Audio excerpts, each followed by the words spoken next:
Pemirsa, kita beralih ke informasi lain. Lahan hibah Pemprov Sulsel di kawasan Masjid Al-Markas Al-Islami Jenderal M. Yusuf yang berada di Jalan Masjid Raya Makassar sampai saat ini masih belum juga difungsikan. Padahal lahan yang sempat bersengketa di pengadilan telah dimenangkan oleh pihak Pemprov Sulsel.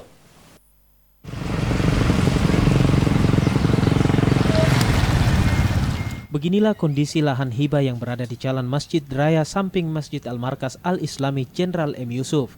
Lahan kosong seluas 3 hektar tersebut dijadikan warga sekitar sebagai tempat pembuangan sampah, juga tempat pelepasan hewan ternak.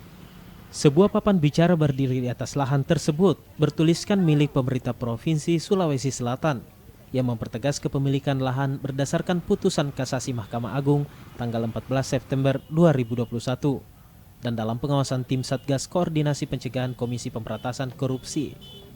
Secara total, lahan seluas 7 hektar tersebut memiliki sertifikat dari Badan Pertanahan Nasional BPN yang menyebutkan lahan tersebut milik Pemprov Sulsel dan dihibahkan ke pengurus Masjid Al-Markas Al-Islami.